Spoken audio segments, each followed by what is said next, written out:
নামাজে দাঁড়ালে মাথায় অনেক উল্টাপাল্টা বাজে চিন্তা আসে, যা অন্য সময় মনে পড়ে না। নামাজে মনে স্থির করতে পারি না। অনেক সময় মনে হয় আমার ভেতরেই কোনো এক অস্তিত্ব আমাকে নামাজে মনোযোগী হতে দেয় না।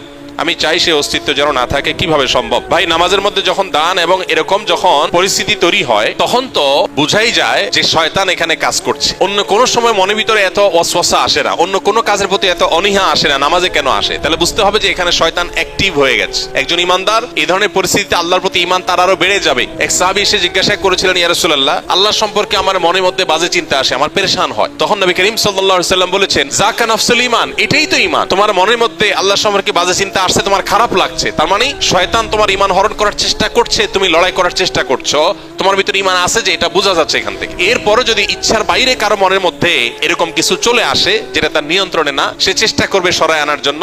এটুকু হলে ইচ্ছার বাইরে যেটুকু মন নামাজের বাইরে চলে গেছে, এর কারণে গুনাহ হবে না।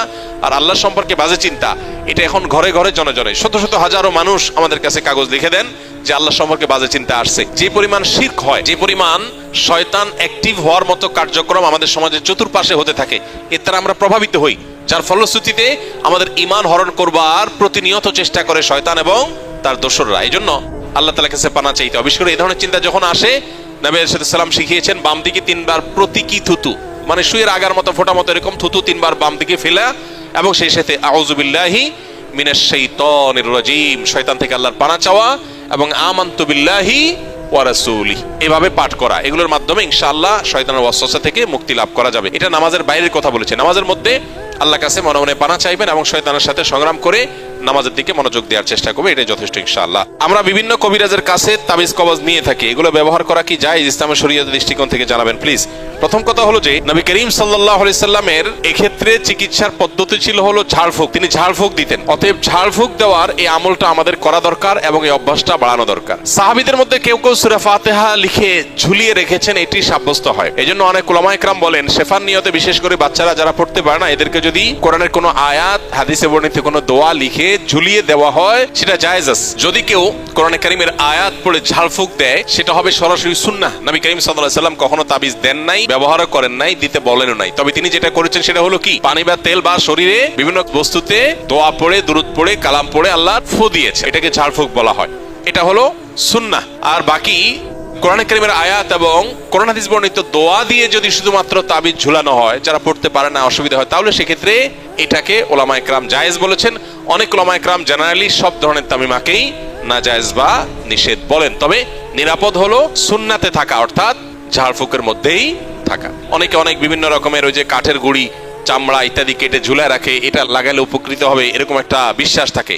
এটা বৈজ্ঞানিকভাবে বা অভিজ্ঞতা দ্বারাও প্রমাণিত না, আবার কোরআন হাদিসের আলোকেও প্রমাণিত না। বিধায় এই বিষয়গুলো সন্দেহাতীতভাবে কুসংস্কার। আমি নিজের কিছু বদভ্যাস ছাড়তে চাই, যা অনেক লম্বা সময় গড়ে উঠেছে। মাঝে মাঝে মনে হয় আমার মানসিকতা বিকৃত হয়ে গেছে, আগে যে স্মরণ শক্তি ছিল তা নেই, মনোযোগ থাকে না, বিনা কারণে রাগ ওঠে, সময়ের কাজ সময়ে না করা ও ডিপ্রেশনে ভুগছি। কিভাবে এসব থেকে পরিত্রাণ পেতে পারি? আধুনিক পৃথিবীর বেশিরভাগ মানুষ এই রোগে আক্রান্ত। যে ভাই প্রশ্ন করেছেন তিনি হয়তো নিজের কথা বলেছেন, বাকি হাকিকত হলো, বাস্তবতা হলো, আধুনিক পৃথিবীর উল্লেখযোগ্য সংখ্যক, বরং বলা যায় নির্দ্বিধায় বেশিরভাগ মানুষ এই বিপদে আজ আক্রান্ত।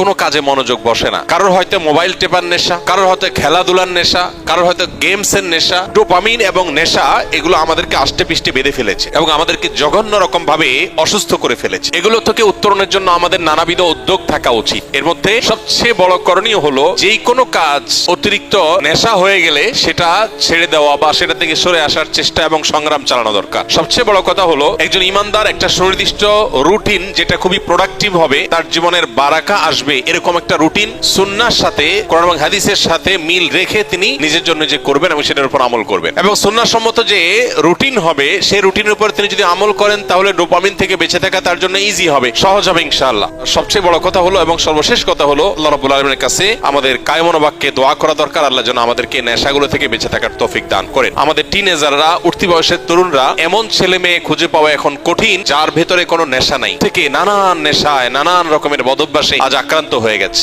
স্মার্টফোন থেকে, সোশ্যাল মিডিয়া থেকে কে কতটা দূরে থাকতে পারছেন, এটার উপরে অনেকখানি নির্ভর করে আজকালকার যে সমস্ত ডোপামিন, যে সমস্ত আসক্তির বিষয়গুলো ছড়িয়ে ছিটিয়ে আছে, এগুলো থেকে বেঁচে থাকাটা। খেরাত তো শেষই, দুনিয়াও বরবাদ হয়ে যাচ্ছে, ঘরে ঘরে ডিপ্রেশন। বিশ্ব স্বাস্থ্য সংস্থার জরিপ বলছে 2030-এর পর গোটা পৃথিবীতে সবচেয়ে বেশি পরিমাণে যে রোগ ছড়িয়ে পড়বে, বেশি পরিমাণে যে রোগের রোগী গোটা পৃথিবীতে পাওয়া যাবে, সে রোগটার নাম হলো ডিপ্রেশন। মানুষ বহু কিছুকে ট্রায়াল করবে, কিন্তু তাকে ব্যাক করতে হবে দিন শেষে ইসলামের দিকে। আল্লাহ তাআলা আমাদেরকে বুঝার তৌফিক দান করুন। এক ভাই লিখেছেন, নামাজের মধ্যে মৃত্যু উপস্থিত হলে করণীয় কি?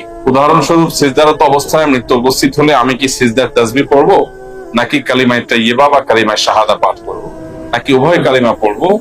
দয়া করে জানাবেন। নবী করিম সাল্লাল্লাহু আলাইহি সাল্লাম বলেছেন, মান কানা আখিরু কালামিহি কাউলু লা ইলাহা ইল্লাল্লাহ দাখালাল জান্নাহ, আও কামা ওয়ারাদা ফিল হাদিস। যে ব্যক্তির শেষ কথা হবে লা ইলাহা ইল্লাল্লাহ, যার শেষ কথা কি হবে?